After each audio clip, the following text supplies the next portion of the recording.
Consejos que nadie pidió. No se puede forzar la creatividad. En mi caso particular, la creatividad no viene sola, sea en el proyecto que fuese, sea sacando fotos, grabando video o editando o lo que fuese. No me sale automáticamente, no es un botón que pueda apretar e instantáneamente soy creativo. Sobre todo cuando estaba empezando como fotógrafo de sociales, veía a mis mentores y no podía creer las cosas creativas que hacían. Estaba por ejemplo en una boda, en el mismo lugar físico que ellos, con los mismos novios, en el mismo salón, y yo tenía la misma cámara de fotos que ellos, los mismos lentes, por decir algo. Y veía la calidad de fotos que sacaba en su momento quien fuera mi mentora, y eran tremendas fotos, eran muy lindas y muy originales. Y yo cuando veía esas fotos, automáticamente pensaba que eran fotos inalcanzables. Como te digo, yo tenía el mismo equipo fotográfico y estaba en el mismo lugar, pero la verdad me parecía algo inalcanzable. El error que tenía era creer que yo no podía llegar a sacar ese tipo de fotos, que esa gente era privilegiada, que tenían una cabeza creativa o que habían nacido con un don, y que yo nunca iba a poder llegar a sacar ese tipo de fotos. Actualmente no sé si llegué a ese nivel de creatividad que alguna vez soñé, si lo superé o simplemente dejé de darle importancia. Sí, eso es lo que dije, dejé de darle importancia. Es un proceso largo, la sumatoria de años de práctica aplicando correctamente técnicas de iluminación, de composición, de color, etc. Son recursos que actualmente practico cada vez que tengo que salir a grabar o hacer fotos. Desde elegir la distancia focal, el fondo, de dónde viene la luz o de dónde poner la luz si es que yo tengo que iluminar. No es casualidad que mis fotos o videos se vean de la manera que se ven. Es algo que presto atención y soy consciente cuando saco la foto o grabo el video. No pienses que me estoy agrandando.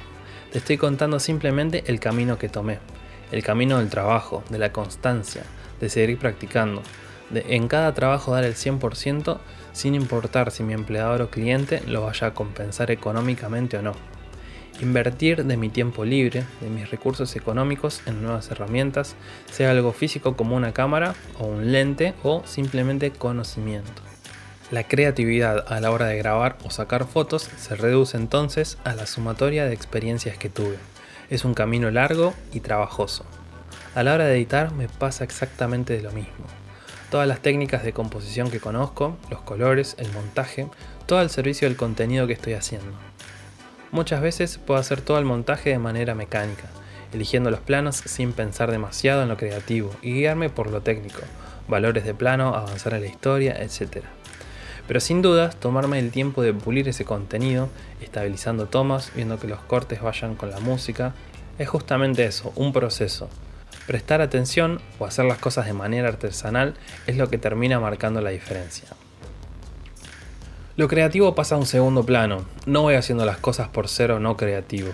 Voy haciéndolas porque me gusta cierto plano o busco algo distinto. Eso también es una búsqueda constante. Cada vez que salgo a grabar un contenido que sé que voy a editar yo, termino grabando o haciendo fotos que en el resultado final tal vez no queden plasmados. No todas las fotos que saco son buenas, ni todos los planos de video que hago terminan en el resultado final del video que entrego.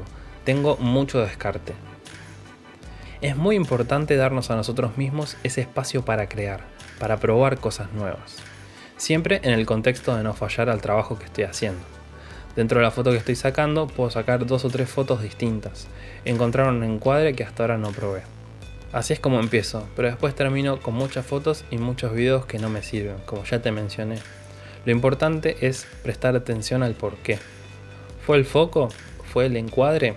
¿La composición quedó desbalanceada? ¿Hay algo en el fondo que distrae la atención del sujeto principal? Todo este proceso lo hago en la comodidad de mi casa, en una computadora, en un monitor grande para poder ver todos los errores que tuve. Las cosas que me gustaron trato de repetirlas a la siguiente vez que me toque salir a grabar o hacer fotos. Así que ya sabes cómo es mi proceso creativo, entre comillas.